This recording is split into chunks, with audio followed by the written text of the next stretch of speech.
This is Sunil Sunder with Top Preps. Today, I'm happy to be speaking with Nick Strong, the new head baseball coach of Florida National University. Once again, Coach Strong, thank you so much for taking some time out to speak with me today. I really appreciate it. Absolutely. Thanks a lot for having me.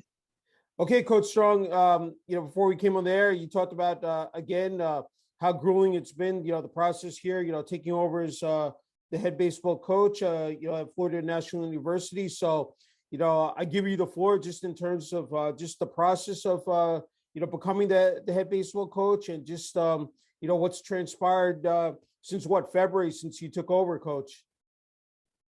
Yeah, I bring greetings to you all out there listening and watching. My name is Coach Nick Strong, the head coach of Florida National University, located here in Hialeah, Florida, a suburb of Miami. This took over, right after the season started in February. Had two assistant coaches that are still with me, and it's just been kind of, a good blessing, to have these guys and just helping me run the team and move forward. A bunch of guys, who really want to play, but at some time, it's just been kind of tough, being kind of undersized to a certain degree, Florida National has had the 25th rank in the 25th ranked schedule in the nation, top 25, and it's not easy playing the Kaisers and the Southeasterns and the St. Thomases and, those guys right after back to back, and mixed in with some teams. We're just been kind of overmatched a bit, but at the same time, just kind of working through it, and just ready to hop on recruiting for next year. This is a program turnaround. And, one of the things that the president talked to me about was, she wants to see this university thrive, and she's given us the resources to do so. Mm-hmm. Hey, just talk about this current, crop, this roster, just, in terms of, their performance on and off the field, Coach Strong. Yeah, I think 1 through 9. I mean, I believe the roster is pretty good, actually, to be honest. I think the depth is where we lack right now, just not having the depth.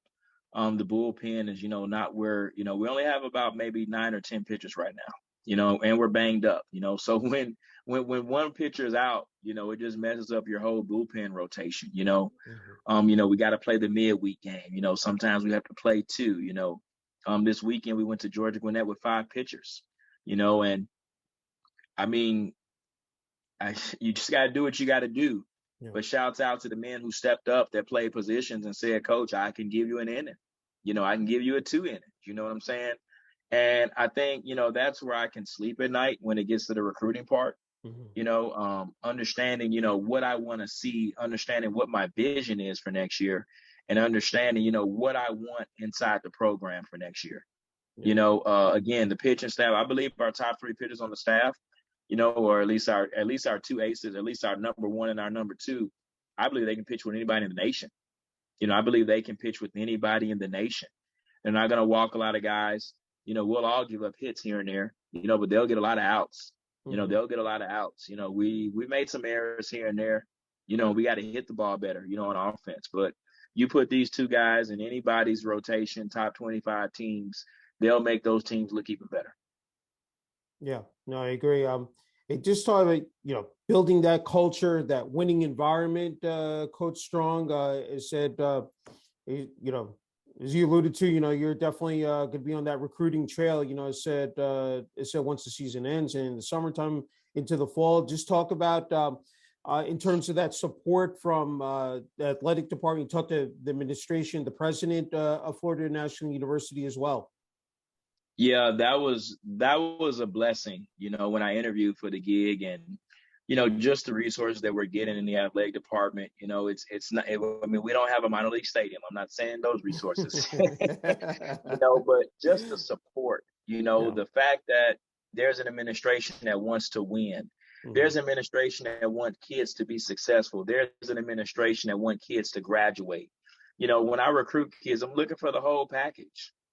And a lot of kids get mad sometimes, Sunil. I mean, you'd be surprised how many kids that get mad at me because I ask them about their GPA first. Yeah. Because we don't have their major. I tweet about that a lot, I'm sorry, son, we're just not accepting you for 2 years just because you want to do a general study major and transfer out to University of Miami. That's what junior college is for. Yeah. You know, we deserve the right to get the best talent as well. I'm not a fan of, a coach who says, well, we're NAIA, we're D2, we deserve a certain kid, we deserve a certain kid. Well, that team we played this past weekend, Georgia Gwinnett, that's basically a Division I team. So, I'm not going to take a NAIA, quote unquote, NAIA kid and go against the national champs, quote unquote. That's not going to help us win. Yeah. We want the best kid available.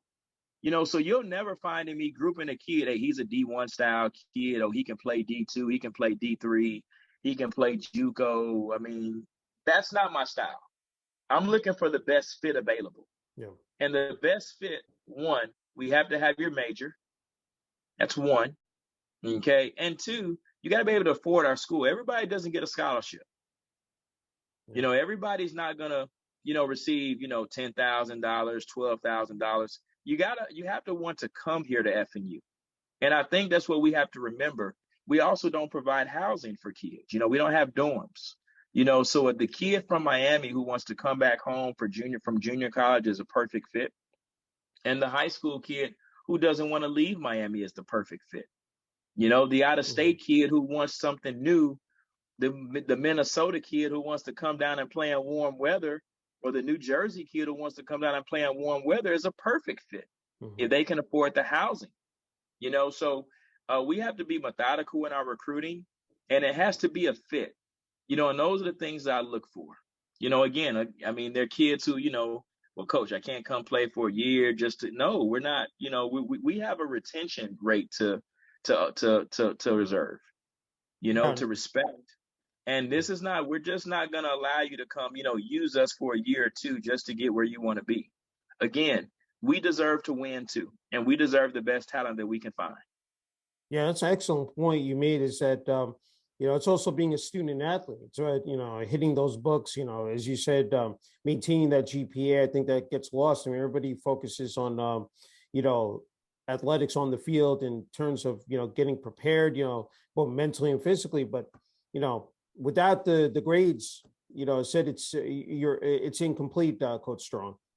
No, and it's the grades, which is what we're talking about, the education. Yeah. We have to have your major. I get it. You're not going to stop any kid from transferring. Any kid who, I mean, it'll happen. It'll happen for financial reasons, family reasons, personal reasons, or whatever. But, we're going to do what we can first to stop any other reason from happening.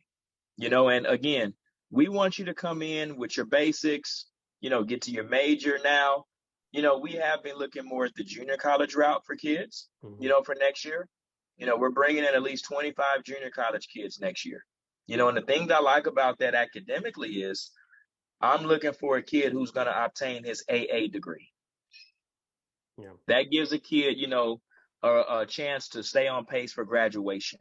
2 years, no more than 3, depending on, how they have to finish up and credits and all that, So I think the junior college kid for us is going to be a good fit. When I saw Georgia Gwinnett this weekend, man, I saw 30 kids total.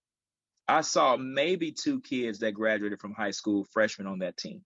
I saw at least 25 kids, 27, 28, kids who have been in school, junior college, for at least 2 years. Maybe 1 or 2, or maybe there's a 4-year transfer here and there. But, we definitely want to get experience with our ball club next year. I want my average age to be about 21, 22. I mean, that's what I'm going for, and again, the president was very receptive, to the philosophy that we're building here, and, the goals that I have that I want to accomplish for the school, and, just to make sure these kids are successful, not on the field, but also off the field. Yeah, that's wonderful. Hey, it just popped into my head. What made, it the perfect fit, Florida National University, when, said you were definitely interviewing for the position, but just in terms of just, when you looked at the overall, scope of, the university, I just had to ask you about that, Coach Strong. I believe I've been in some previous stops, I've been along the way, and every program I've ever taken over was a turnaround program. Yeah. Why stop now? If there was a job for a coach to go around and they hired me to turn around programs every 3 or 4 years, I'd probably take that job. I'd probably say, hey, who's the Yeah. contract on that one? But for the most part, obviously it's Florida. First of all, let's take it back. I mean, it's a job. Yeah. It's a head coaching Sure. job. Let's make sure we understand that it's an Yeah. opportunity. And this is not a resume builder. This isn't a resume builder for me to get to Miami or Florida International or whoever else. Mhm. I'm here to turn around a program. I come from the HBCU ranks. And I mean, let's just take Deion Sanders for example. What Yeah. he's doing with Jackson State right now on the football field. Mhm. You'll never get a number one recruit. You'll never get this. You don't have facilities. You don't have resources. We'll just keep laughing at that one, okay? Yeah. Yeah. So it's a head job. It's in Florida, full allotment of resources. What kid doesn't want to come back home to play? And they're in the CAC, Continental Athletic Conference. We're not in the Sun Conference, so we've got a shot at playoffs every year. Mhm. Why not? Why not? Take a stab at it, And the recruiting part, I think, was one of my biggest deals that I liked. I can be myself in the recruiting process. We want to have a varsity and a JV program. So what does that mean for me? There are kids in our neighborhood, in our backyard, in the Hialeah community, in the Miami community, in the Miami area community that don't want to leave. There are kids who may not be able to play at Miami, University of Miami, or Florida Atlantic, or Lynn, or Nova Southeastern. They don't have a shot at playing in a lot of places, but why not come to Florida National and we can set you up with a place to play? I don't turn down kids. That's one thing I don't do. And I'm not taking shots at any other program, but I hear a lot of kids, come back and tell me that coach said I couldn't practice after trying out, or I couldn't use the cage, or my philosophy is always going to be, Sunil, what's one more kid? What's one more kid to a program? Now if he's a bad apple, bad seed, I get it.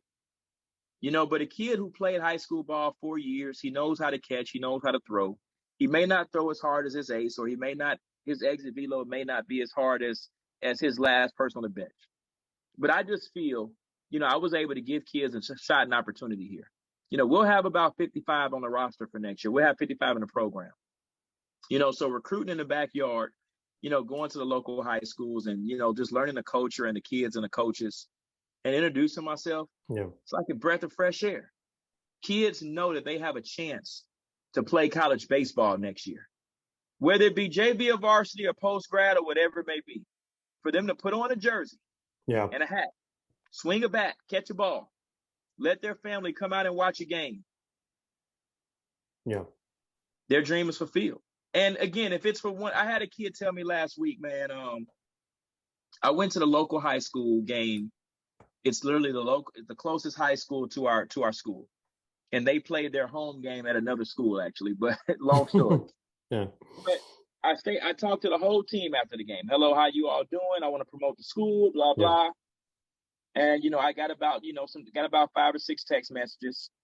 And I talked to one of the kids, and I'll never delete this text message off my phone. Matter of fact, it said, something on the lines of, Coach, thanks for reaching out and staying in touch. I'm not interested in playing baseball anymore, but thank you for putting me on to Florida National. I want the educational opportunity that I can get from it. Yeah.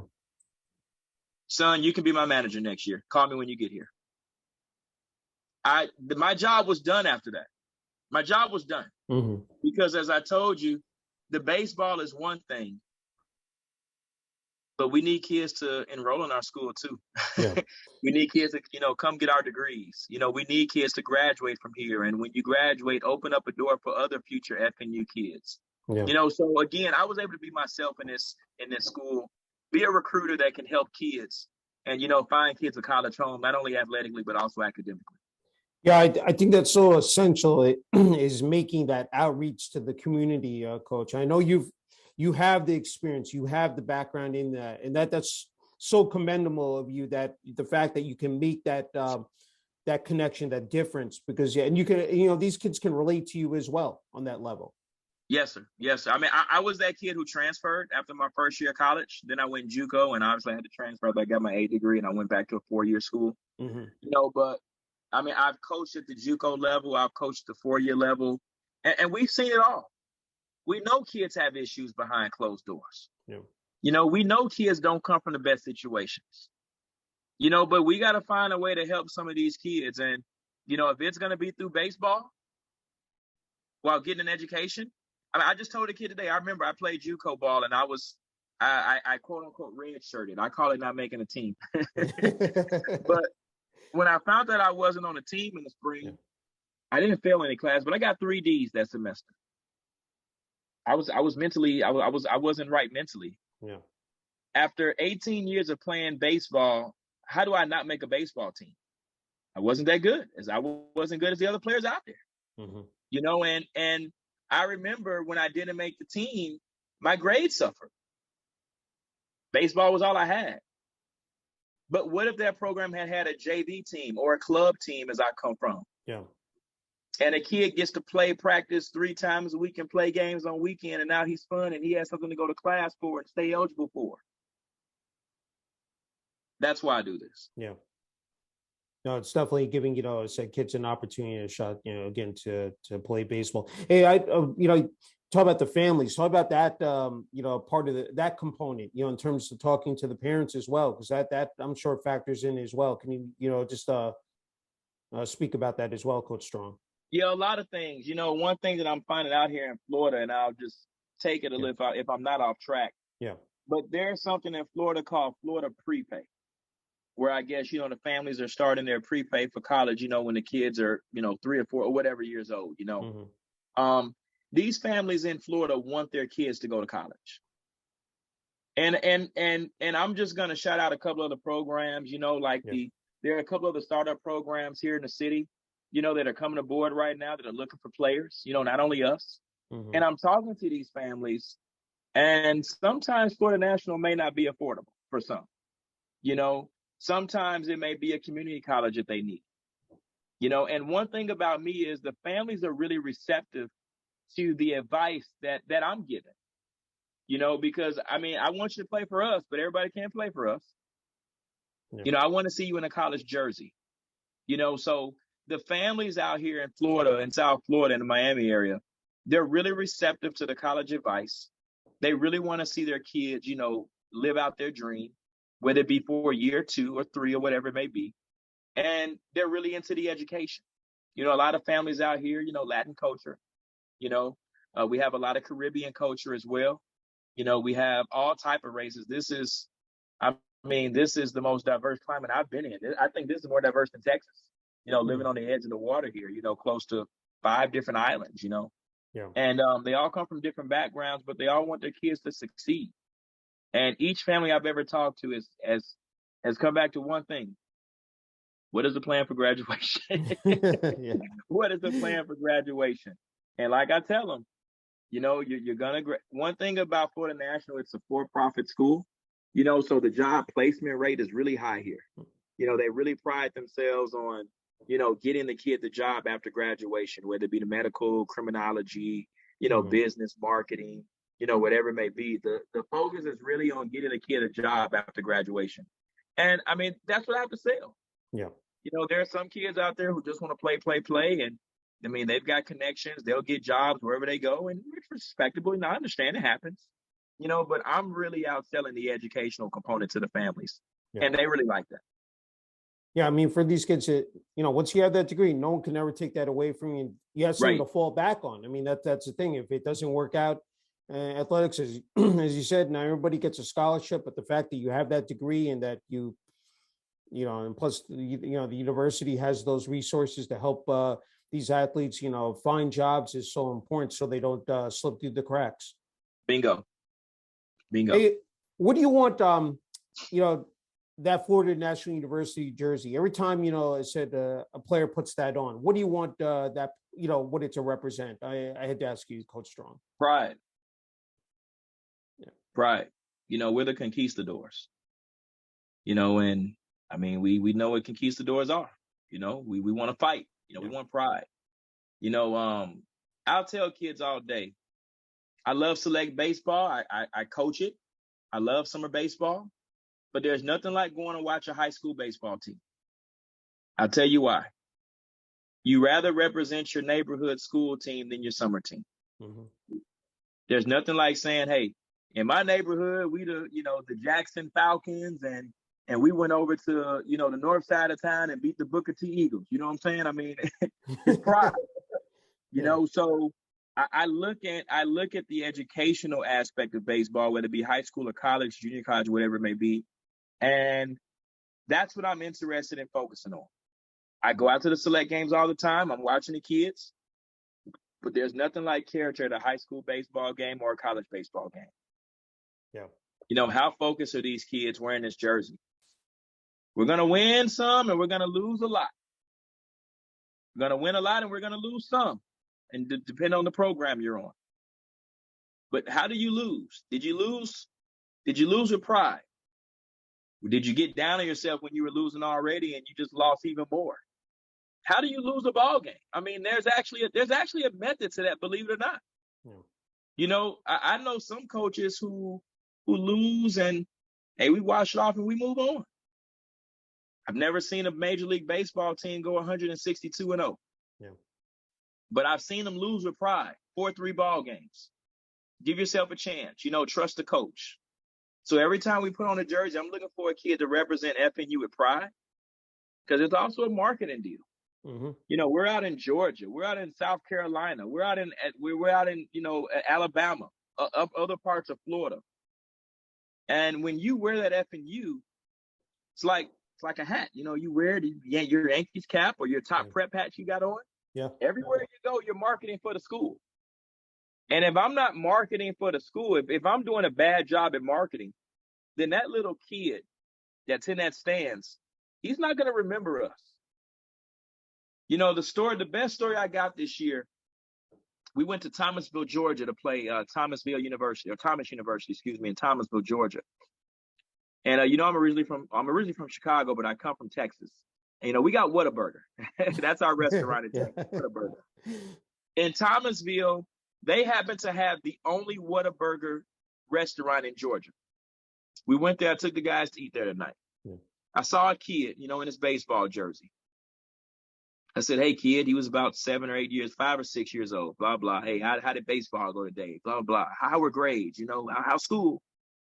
He said, good, and his family asked, are you guys in town? I said, yeah, we'll be out at Thomas University tomorrow. Come on out. We'll get you a signed ball. Yeah.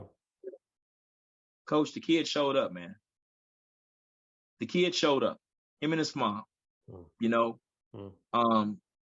Dolph was his name. Excuse me. Dolph was his name. Mm-hmm. And the kid showed up. Randolph was his name. And he came to the game. And and he's from the town where the school is, but he was on our side. But it was something that I said to his family that drew him to us. Yeah. The kid came. We had on FNU jerseys at the restaurant. He liked them, green and gold. Mm-hmm. He came to the game. We signed a ball for him. We took pictures. His mom posted us on Instagram. Yeah. But it was the fact that we wore our jersey with pride that day. He wanted to be around us.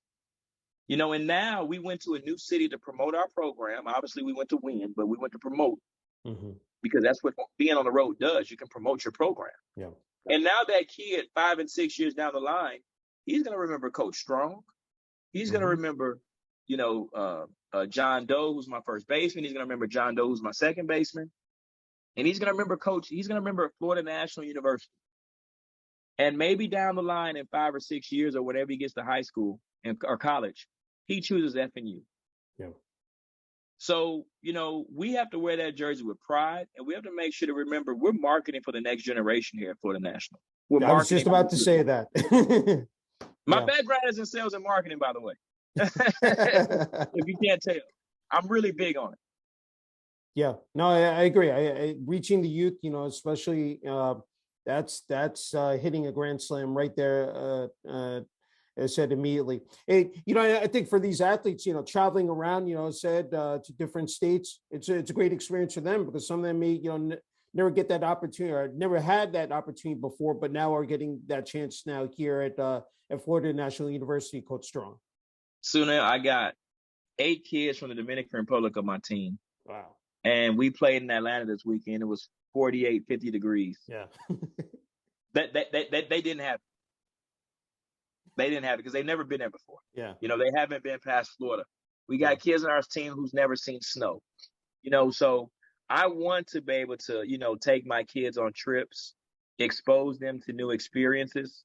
We got a chance to play in a minor league park 3 weeks ago there in Augusta, Georgia. We played Payne College. Mm-hmm. We played the first 2 games on our campus, the third game in the minor league stadium. We played the defending national champs this year in Georgia.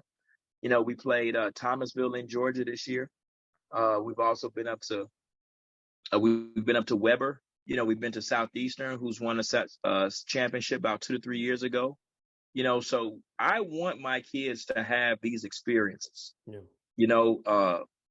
If our record is going to be 0-48, you better make sure you trust me and believe. We've been playing. We would have probably played about 10 minor league parks.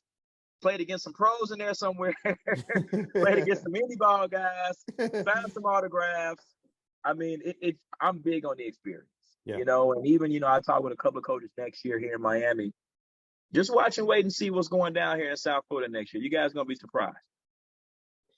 You're such a busy man. I mean, I'm wondering, what does a daily schedule entail for you, Coach Strong? We're actually a morning practice team. Okay. We're actually a morning practice team. Okay. Which helps because I don't have to get in the office at 7:30, 8 o'clock. I can actually go to practice first and kind of, hang out a little bit with the guys. Yeah. And then the school doesn't close until 10. So, I try to get into the office before the night is over. Mm-hmm. Sometimes right after practice. But the normal day, I mean, obviously, like I said, we're in practice. I can't get around that till 12. But my phone stays busy. I'm getting an email, a text message from recruits. I'm trying to, do some interviews here and there. I'm getting around promoting the program, going to the high school games here in the city. I'm meeting the high school coaches. Meetings at school if need be, paperwork. It's been tough. Yeah. It's been tough, and I was supposed to get with you a couple of weeks ago, and I got sick, and I wasn't prepared.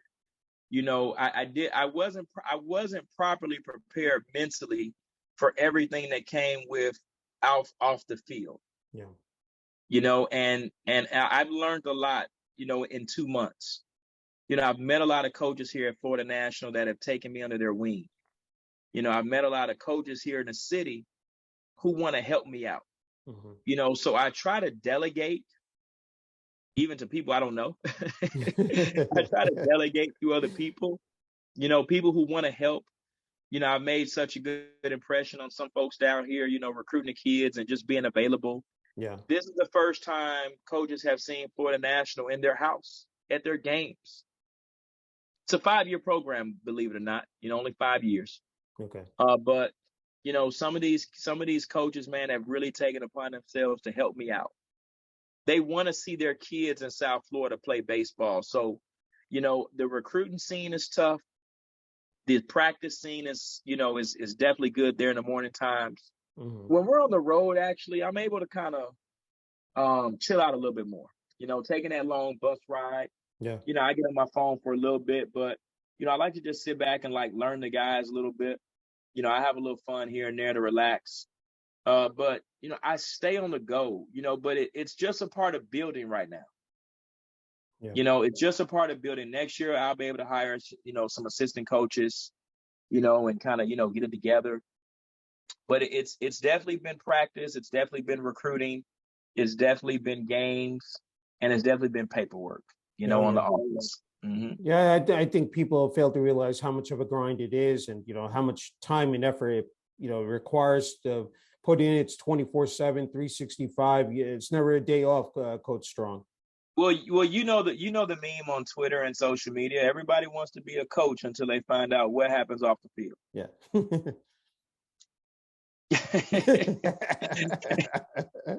Until they know what happens off the field, Yeah. everybody wants to be a head coach. So in the meantime, I'll just coach from the stands.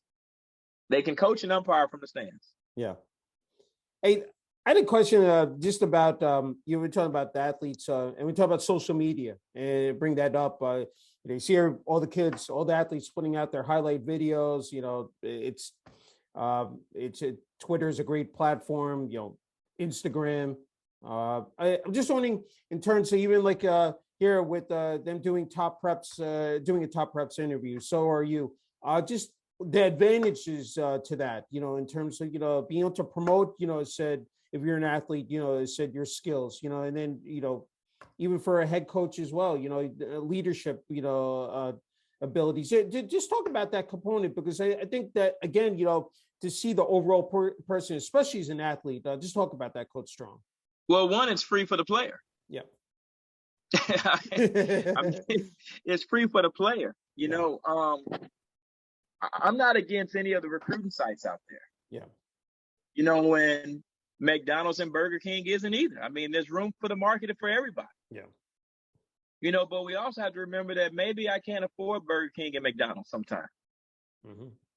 So you do what you have to do. You know, I appreciate all the websites that help kids, you know, including Top Preps. You know, everybody's out there that's retweeting and hashtagging and, you know, just getting their kids looks. Yeah. As a player, you got to find out what best works for you, you know, and I tell kids all the time, I think email is the most official and best route. I'm going to say that. However, coaches are on Twitter. Yeah. Coaches on Instagram. Coaches on Facebook. Get in their comments. Get in their DM. Shoot them a message. You know, and do whatever they ask you to do after. I think that's the key. You know, some of us coaches get all these messages from kids and, hey, well, can you do this and do that? And I think what the disconnect is sometimes, there are some coaches out there who are quote unquote easier than other coaches in terms of information needed and whatnot.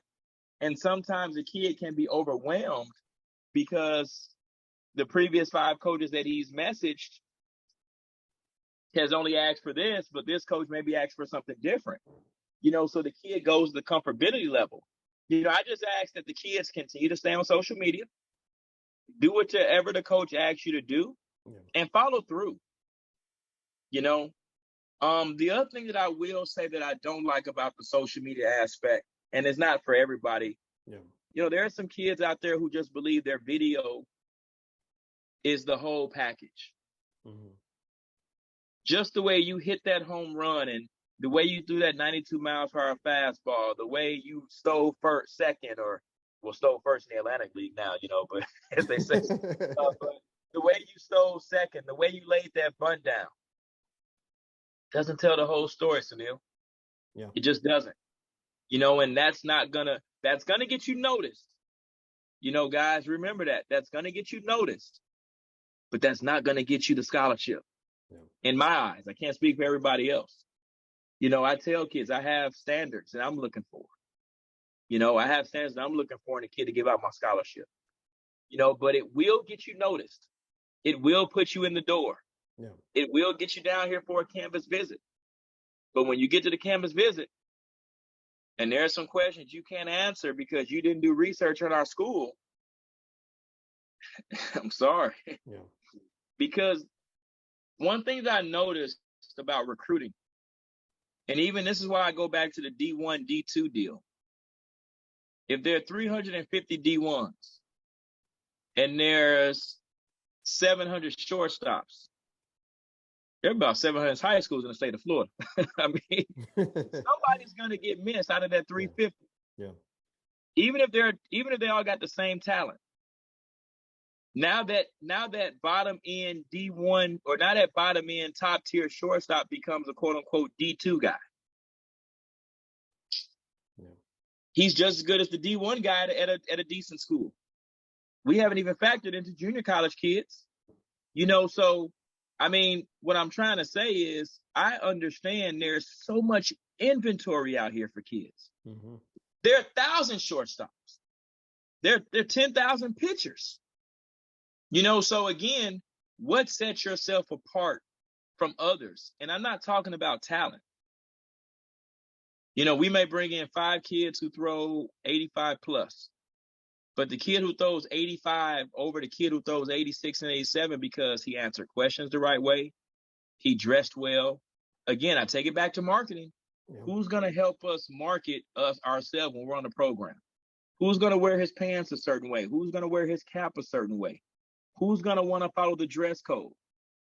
If you don't want to follow the dress code, then, it was a lost cause of me getting you. I want to wear my clothes a certain way on the road. And the kids know that. Why do we have to be the kids of the team that doesn't wear the same T-shirt or the same shorts and whatnot? You know what I mean? Like, maybe that's not the kid who throws 90 style. You got the talent, but maybe you're not used to that type of structure in a program. And that stuff matters. So the social media route works. I just want kids to make sure they have follow through and make sure you're doing what the coaches ask you to do and making sure the school that you're hitting up is the right fit. The baseball piece is one thing, but did you take a look at the academic side? Did you take a look at the housing? Did you take a look at the way the classes are online compared to, being in person? There are a couple of kids who's already turned me down because they said, Coach, I want to be in person. I respect that. So again, online will get you noticed and keep doing it. I'm not saying stop doing it, but I'm just saying there are other things that come with it. I noticed in the background there, the Jackie Robinson picture, the mural, number 42 mural as well. I had to ask you, we talked about diversity before, I know it's a big part, of your program. Just had to ask you just the significance, just the meaning of what, what Jackie Robinson means to you. I had to ask you about that, Coach Strong. I'm an African-American guy, Jackie broke barriers for a man like myself, not even on the playing front. Jackie was actually instrumental in getting Frank Robinson the first black head coaching job, in the major leagues. Yeah. The man was just so much more than baseball. Yeah. I agree. I give you a Jackie Robinson story. Obviously I didn't know the man, but there are 2 movies out for Jackie, as you know. There are others that talk about Jackie, but there are 2 movies out that represent. One is the original Jackie Robinson story, and there's one called 42. Yeah. I'm a fan of the original story. I believe the original story was told from Jackie's point of view. And, rest in peace to Chadwick Boseman, but I also believe that 42 was told from Branch Rickey's point of view. I believe it really wasn't from Jackie's point of view. So when I go back and watch the original story, some of the same points in both stories, but I think you just get more from Jackie himself. The way he had to endure being called the N-word, just the fact that he knew what was coming. Gotta be a hell of a man to not respond to some of the things that were said to this guy, man. Yeah. There are some things I probably couldn't do. I've been through. We've been through it before, and a lot of us minorities have been through some things, but this man stomached it all, and he was a great ball player. The man stole home, just like the kid from Texas Tech a couple of weeks ago. Yeah, he stole home on the winning run, the game-winning state. This is a guy who was exciting. And to be honest, he wasn't even the best ball player. Remember that. Jackie, and that's no knock, but there were others that were just as good as Jackie. But this goes back to the character piece that I'm referring to. Yeah. The character piece helped Jackie. He was the one that wouldn't respond. He was the one that could, he was the one that could take the backlash that came at him. I don't know if Satchel Paige could have did it, man. Satchel Paige would probably threw a ball back at somebody. You know what I'm saying? But Jackie was the one who they could say, you couldn't break me. Yeah. Which then said, there are guys that now he was the one. Now, if you just take, Josh Gibson or Satch, and they may have had, attitudes that may have not helped them when somebody said something, Mhm. maybe that then says, well, we don't need any African Americans in this game. If they respond a certain way, then maybe this game is not meant for African Americans to play with us. But Jackie set a tone for the ones who could take the, backlash. Now you find African Americans who can play the game, who can take being called the N-word, who can take being called this and being thrown at. Yeah. And that's what was so big about Jackie Robinson for me. It was the whole character piece.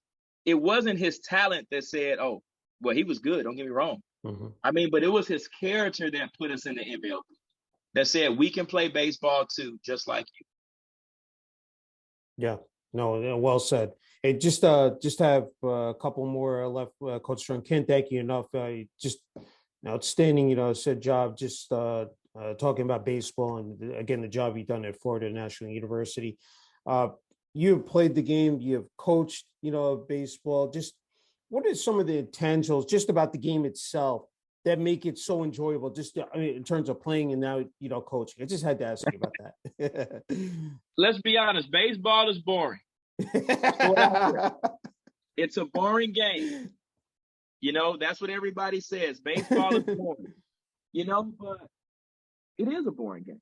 There's 9 innings of, may not be a lot of action sometimes. Yeah. But that's to the regular eye. Do you know how to watch a baseball game is the question. Living in Houston, growing up, college, and, having a son and a daughter, and a family, I take my son and my daughter to plenty of games. They love going because there's a certain essence of baseball that you must have when you go watch a game. Everybody can't get there on time to watch TV. We know sometimes we got other jobs to do. We come from the game late. So, missing the first inning may be advantageous for us. Maybe you might want to walk in with the crowd late. Everybody's there. You get there by the second inning, or the first inning if you can. You watch the best part of the game, the starting pitchers pitching to the best part of the, lineup to meet 1, 2, 3, 4. You get there.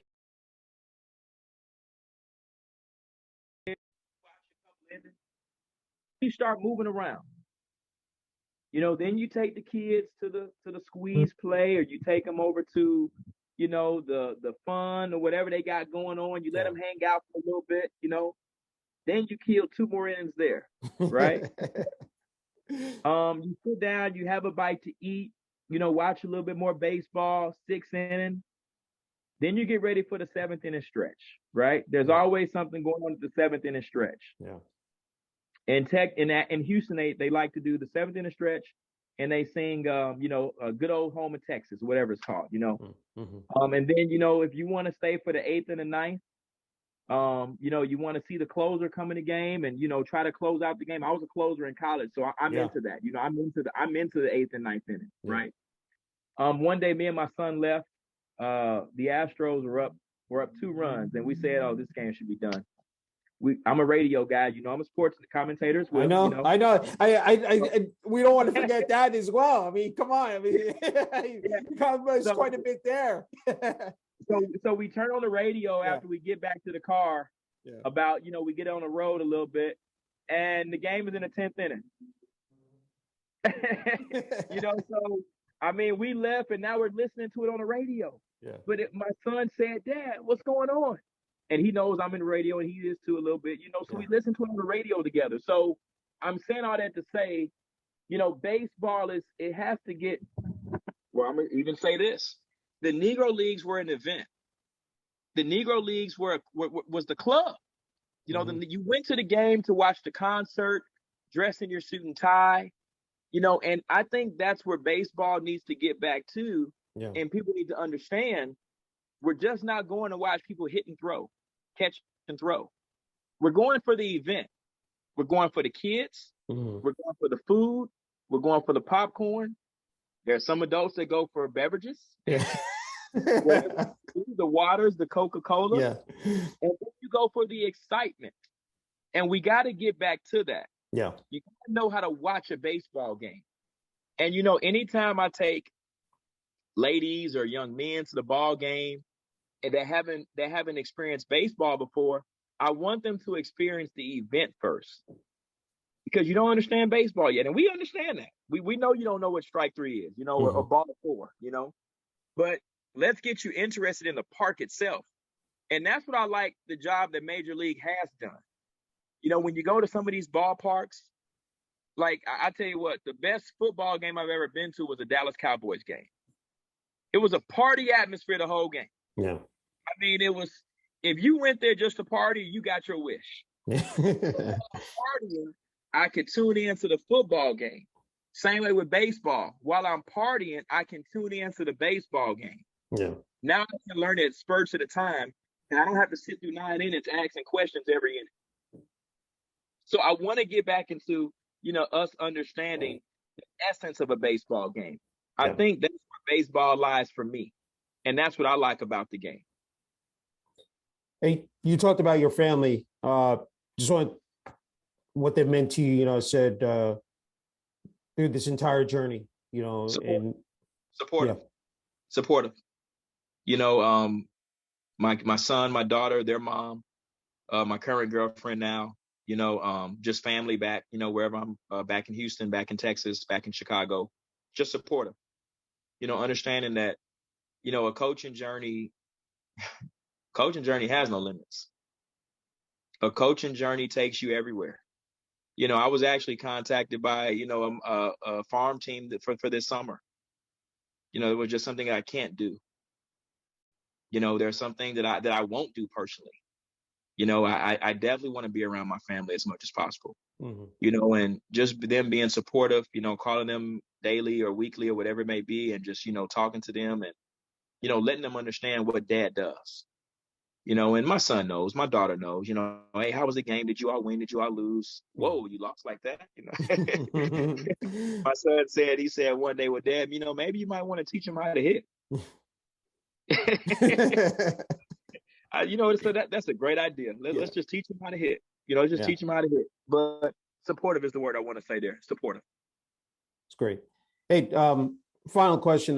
What your advice, your message is to younger athletes, coaches watching this who want to, or maybe in the profession or want to break into the profession. I think you're in just an outstanding spot to offer that message, Coach Strong. I was just talking to a kid today. He texted me and we talked. He was from South Carolina. Mm-hmm. And, he kind of wanted to come down here and play baseball. He said he needed some scholarship money. And I said, this may not be a good fit for you here. I say you're doing things in your area that you don't even know that are advantageous for you. He said he was playing in the men's league. He said he had some junior college connects. I say, son, you need to use your resources right in your backyard. I say that to say this.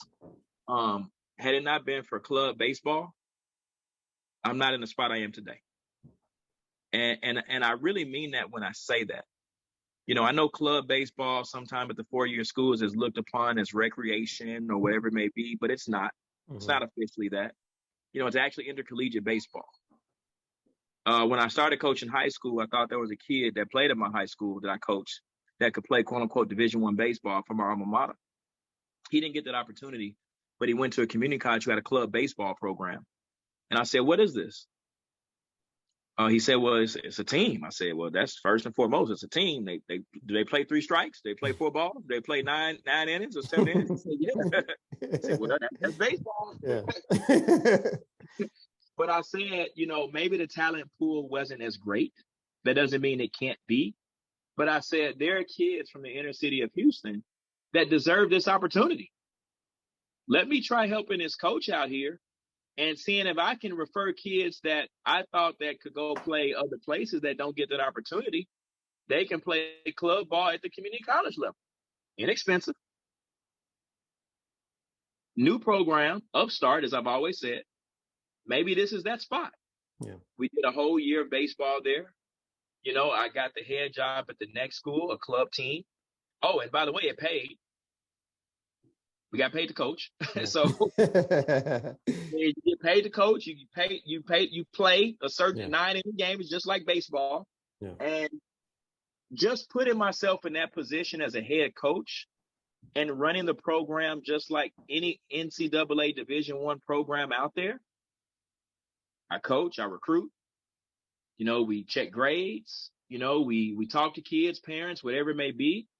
I got on the recruiting team. I want to shout out TCS Postgrad. Excuse me for doing that if I may. No, it's fine. But, reaching out as a club coach to certain junior colleges and certain showcases and whatnot, I was denied. This isn't real baseball. My kids don't want to come here. They wouldn't want to go there. But Logan Harrington at TCS Postgrad, when he said he's got the big showcase every year in August, and I said, Coach, I want to come to this. And I had already been put on by Mike Partita, who's actually a Reds associate scout right now. And I said, Coach, man, I want to come to your recruiting event. He said, sure. So I kind of learned how to do the 60s, all the timings, the velos, the metrics. And I was like, okay, I'm in the door now. Now it's time to start recruiting everywhere. So I go up to Dallas. I go to the junior colleges. Yeah. And I emailed Logan Harrington. And I said, okay, here we go. This is a big showcase. Do I think I'm going to be denied? He said, make sure you're here at a certain date at a certain time. We'll have your books and we'll have your deal ready. Mm-hmm. And that event put me with 200 other coaches.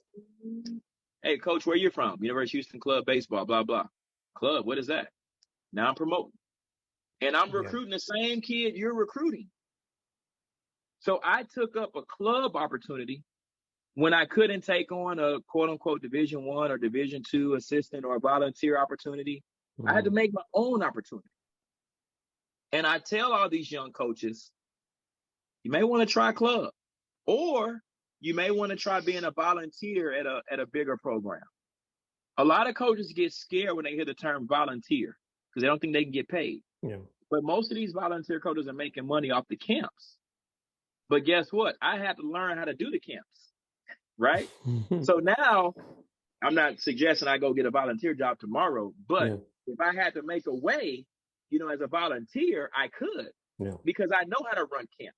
I know how to do recruiting, so I was able to learn any and everything as a club head coach and even as an assistant coach that will put me in a position to be successful in whatever job I receive next or currently in this case. So I tell coaches, learn how to do camps, learn how to do recruiting, learn how to do showcases, help kids like yourself, Sunil. You know what I mean? Do some retweeting, get some kids under your wing, coach some select baseball, and a coach always needs a recruiter. Shouts out to Georgia Gwinnett this weekend. Yeah, 6 coaches. Yeah, like 4 volunteers, 4 guys who just want to grind their teeth, learn the process, learn the business. May work out for you at the college level, or it may work out for you at the high school level. Every opportunity is an opportunity, which goes back to what I said about this head job. One, it was a head job, and we can't deny that. So, I just asked kids, and also, I was a school teacher also for 12 years, for 14 years. So, I mean, me being in the classroom kind of helped me learn kids and learn strategies and, philosophies mentally and things of that nature. Yeah. So I credit that as well. And I tell folks back in Texas, even in Florida, get certified to teach. There's always a teaching position open somewhere, whether it be a sub or whatever, so, man, I tell kids I tell coaches to learn the recruiting game. Another thing that propelled me, and I want to get back to, I talked about the broadcast. Yeah. I learned that in college. But what that did for me was it put me in front of high school baseball coaches when I broadcast high school games. Mm-hmm. It put me in front of college coaches when I broadcast college games. And to that extent, I still have relationships with those coaches. It's a great networking tool. Bingo. Yeah, you're making those connections. Bingo. Yeah. Hey, coach, remember I did your game down there on ESPN? We were in Miami or we were in Florida or whatever it may be. Oh, yeah, coach, how's it going? I need a job. That's how's it going. Yeah. I mean, so, you never know, what your experience can springboard you into. Yeah. So, again, whether it be broadcasting, whether it be, I saw a kid last week, we were in Atlanta or we were in Augusta a couple weeks ago. The guy told me, he said, man, that's the top kid in the state right there, top 5 kids. I say, why is he sweeping the field? Well, I mean, it's a minor league team. He can work out there. They might take interest in him and draft him. So I mean, every opportunity is an opportunity, and we have to remember that. So the Yeah. broadcasting has helped me. The club baseball coaching has helped me. The teaching has helped me. All that pouring into this one job now. Yeah. And I just can't wait to see the seed, that I've planted or that I'm planting. And I can't, wait for next this next spring to kind of see how it grows. I'm like, when do you ever get rest, coach? That's all I'm saying is that you're doing all these things, but it's so impressive to see how you've been able to put it all together and how one, a job affects the other. But just, what does that mean to you personally that you've been able to, again, accomplish this? No, you're right. Yeah. So also what I've been doing in the past couple of years as I get jobs, I interview for some jobs, here and there, and I get quote unquote the rep. I've interviewed for some jobs and I look at it, if I don't get the job, I look at it as a rep, as an at bat, and I'm always asking, how to nail a job interview, I asked one of my assistant coaches at the last school I was at Wiley College this past fall. I'm not sure if you remember. I was in Wiley. I just got the job here in February. But I said, part of the largest recruiting class in Wiley College history. Don't want to forget that out. That's a huge nugget right there. No, that was instrumental in me getting this job. Yeah. And shouts out to Wiley College back in Marshall, Texas, HBCU. But I asked assistant coach Sherman, I said, Coach, I need some advice. I need you to help me answer this question in a job interview. I said, what is my weakness? And he said, well, you might want to look at it from this angle. You work too much. You're a workaholic. I said, thank you. That's true. I need to learn how to delegate. When I'm not working, I'm working. Yeah. When I'm in my room at night, like I can't stop thinking about this grind. If it's not putting a lineup together, I'm putting the vision together. Yeah. And everywhere I've gone, it's just worked. I got to UH downtown. I picked up a team, 7 kids in the spring, just like this year. Well, I mean, we have more this year, but I said that this will never happen again. I got to the next year, we had 40 kids, and we won the conference tournament we won the conference title that year. I got to Wiley. We have at least I recruited at least 45 kids to come to a program that hadn't been had a program that hadn't been up in 2 years due to COVID. Yeah. I get to Florida National. And I inherit, a group of 25 guys, about maybe 20, really altogether like 25. We had some injuries and everybody's went down. But, next year we'll have 60 guys here. So, I mean, this recruiting grind never stops. Because I kid you not, I was coming into the apartment today after practice. And I asked the policeman, I said, can I talk to you for a second? And I said, I'm new to the neighborhood. And I said, I don't know where to park. I mean, there's a certain type of parking around here on the street. I said, can I park here? Can I park there? Yeah. He was like, yeah, you cool. This is where you need to park, blah, blah. He was like, you staying right here? I was like, yeah, man. He was like, oh, okay. He was like, you the head coach of Florida National? I said, yeah. He said, you're recruiting my son. Wow. That is amazing. So we talked for about another 5 or 10 minutes. Yeah. Hint. 2:30. Sorry about that. It's a small world. It is. You're always in an interview. Yeah. Whether it be for a job or whether it be for a kid or whether it be for just success for somebody. And I'm always, I'm trying not to work because I'm trying to go in the house, but now I'm working on his son with him. And that's just the way my life has been these past 3 years. I mean, I group contacts in my phone by name, by year, by graduate, by state, by high school. I just don't see this grind stopping. And, I get it. I don't want to, knock what's going on this year. We're only 5-30 right now, but again, the fruits and labors that I'm putting in for next year, I just can't wait to see the seed. And let's, Jack Yates High School. because I jotted that down. A team that had not won in 2 years led them to 3 victories in their first season. That I was mean, huge, the job by the you way. did there was The 3 is instrumental. huge. Yeah. So, I The mean, 3 you is can huge. point to that. That's another, I mean, where you turned that program around. We built the indoor batting cage. Yep. That had never been done before in an inner city school. We had, this is a school that won a state football title, so it's quote unquote a football school, not the best football record. But we built the indoor batting cage where the kids exit, and it was in the old auto shop. So now when I talk to you about going to the baseball game, right? Yeah. Yeah. It's a certain way you watch it. Now kids are walking past the indoor batting cage. It's marketing, may I add. Don't get me wrong. Facilities. I did it on purpose. I did it on purpose. Yeah. So that the kids can walk past and see us hitting balls. Yeah. Now we go from having 15 kids at tryouts to my last year having 45 kids at tryouts, and football only had 35 kids at tryouts. Yeah. I mean, it's one thing we got to understand about baseball is, especially in a city, you got to market it. I mean, kids, baseball is not the sport you just want to go play. So you gotta sell it in a way that kids are interested.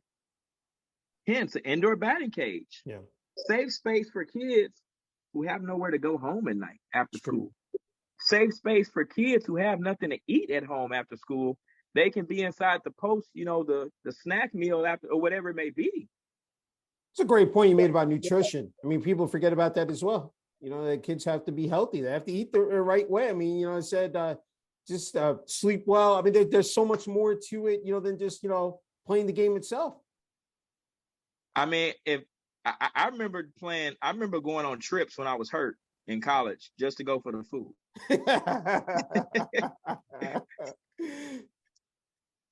But yeah, I mean, Jack Yates, we won 3 games there in the first year. Yeah. We developed a winning culture there. We recruited kids. We had recruiting camps. I know. Which then, third ward community I read about. Yep. It was huge. Yeah. It was huge. And again, there's a coach there now who I'm just going to say he cares about the program. Yeah. You just got to care about these kids. Yeah. And I think that's what's gotten me through most of the programs and most of the first year woes, just caring about the kids and understanding that you're going to fail 7 times out of 10 and still be a Hall of Famer. Mm-hmm. So to a kid that just starts playing baseball, he doesn't understand that yet. He doesn't understand that it's not like basketball where you can hit where it's common to hit 8 out of 10 free throws. This is a game that's you're not gonna get 7 hits out of 10 often. You got to be a bad boy to do that. And even there's a lot of high school kids who can't do that. But you got to understand that this is a game that when you get into it, you're gonna fail, and you have to be a kid's biggest fan when they're failing. And that's how you build up these startup, from the ground grassroots programs. Mm. You have to develop the kid mentally. Stay with me here. You're not a bad baseball player. This is common for you to fail 7 out of 10 times. Even pros fail 7 out of 10 times. It's okay. Be their biggest fan. Jack Yates, HCC, UH Downtown, Wiley. FNU. I'm just blessed. Yeah. No, I'm blessed. Okay, Coach Strong, you have the floor. I can't believe we talked an hour. Anything else you want to add? I'm just amazed at just how we've been able to. You've done a great job. I said in this interview. If there's anything else you want to add, the floor is yours. I do. Again, I'd like to shout out my family. The athletic administration here at Florida National, the administration at Florida National. You yourself, thank you for reaching out. Thank you for being patient with me. Just the parents and families, believe it or not. One thing that I've been successful with recruiting is just being upfront and honest. Well, Coach, if I come there my first year, can I honor scholarship? Yeah, you can, but I'm not going to sell you on that. I don't want you coming here just because you think you're going to earn a scholarship. Coaches, you talk about advice. Sell kids on just being a good fit for the school. I want to recruit a kid who that if he doesn't make the team, he still wants to stay at Florida National. I want to recruit a kid if he gets hurt, he still wants to stay at Florida National. These are the things that I think we need to have more conversations about as coaches, to help these kids. I want to shout out club baseball. I want to shout out that, your dad went to University of Miami or Texas A&M. Your grandfather went there. Your great grandfather went to those schools. You want a degree that says that too. And you can turn down Florida National to go there because you can't play on the D1 team, but you can play on the club baseball team. I want to help kids. And I had a kid like that last week talking about going to Stetson. He said, I didn't even know they had a club baseball team, but he had a full ride there he was trying to get. But he knew he wanted to play college baseball. I said, son, it ain't about Florida National right now. You get into Stetson, you go play club ball, and you do like, I think his name was Tim Becker from Florida State 2 years ago. They hit the 2 home runs in the Super Regional. He played club ball his first 2 years of college. The kid from Alabama that got drafted last year played club baseball. So, I'm just saying all that to say, leave no stone unturned for these kids, coaches. And if you're a kid out there, understand all your options, whether it be JUCO, NCAA, NAIA, USCAA, NCCAA, club, whatever it may be, there are options out there for you. We can only have so many kids in our program, but there is a good fit out there for you. Be willing to take it and be willing to do what the coach asks you to do. And just thank you for guys like you, who shout out kids all the time, who promote kids. I'm about a kid. I'm a kid's biggest fans. He'll tell you that. We'll argue behind closed doors. I'll be honest with you. Yeah. But I love you. And we're going to get you right. Well said. Hey, Coach Strong, again, incredible honor and privilege interviewing you. Just your accomplishments are just phenomenal, and wishing you just nothing but continued success at Florida National University. And we're looking forward to, keeping in touch and, helping you promote the program. By the way, our playoff run isn't over yet. We're still in the playoff race, believe it or not, for the independent title, So we still got the USCAAs we may be invited to. Okay. And the Continental Athletic Conference, we still got a shot, So stay in touch with us, Sunil. Thank you for having me, and check back soon. Sounds good. Thank you.